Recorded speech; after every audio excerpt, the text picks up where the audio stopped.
انا كنت آه، برضه زودت حاجه لو حضرتك تحبها، اللي هو بالنسبه لراشد الونوشي، مهم. لو إيه، تحبوا يعني اضيف اكيد. برضه الطالع بتاعه، لان هو صنوان. هو عندكم الوضع بالظبط زي مصر، وهقول ليه بعد كده من واقع الابراج والطبائع. راشد الونوشي من مواليد 22 يونيو 1941، من مواليد الدائره الاولى لبرج السرطان. نفس الوضع عندنا في مصر، هو في تونس. نلاحظ عندنا كان المشيع عبد الفتاح السيسي والرئيس محمد مرسي اللي هو جماعه الاخوان المسلمين. رئيس محمد مرسي مواليد برج الاسد ناري، والمشيع فتح السيسي برج العقرب، اقصد الاسد ناري والعقرب مائي. فالميه عدوة النار. نفس الوضع في تونس، الاثنين كانوا اعداء، فكان لازم ده ينقلب اعداء.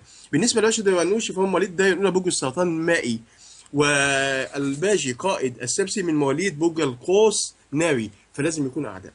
النار عدوة الميه، الميه بتطفي النار، او النار بتطفي الميه، فلازم يكونوا اعداء. فهو الوضع متشابه ومتماثل في مصر.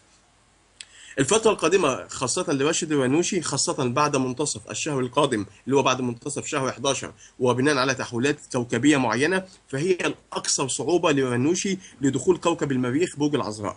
وفي مشاكل صحية ستطاله بتاريخ 12 نوفمبر، وعليه أن يكون حذرا في تنقلاته. أنا مش عايز أقول أو احتمالية كبيرة إن في محاولة لاغتياله. عليه ان يكون حذرا، لان في نحوسات فلكيه وتشكيلات كوكبيه، اتصالات وزوايا منحوسه في البيت الثالث. البيت الثالث هو بيت تنقلات الفرد او الاصفار القريبه او الحركه القريبه للشخص، فعليه ان يكون حذر في تنقلاته، خصوصا بعد لو قلنا بدايه من يوم 9 او 10 او 11 نوفمبر. الاسبوع الاخير من شهر نوفمبر في فضيحه، فضيحه سكندال ليه راشد الرنوشي، وفي مشاكل ليه بسبب امراه. بان في الطلع كده بتاع راشد الرنوشي قدامي في وومن سيده، لو فهم، في امراه هيكون في فضيحه ومشكله وسكندال لراشد الرنوشي بسببها، ايا كانت المراه دي على المستوى السياسي او المستوى العائلي او المستوى المهني، ايا كانت. المهم ان في فضيحه ستطاله، وهذه الفضيحه ستدور حول امراه.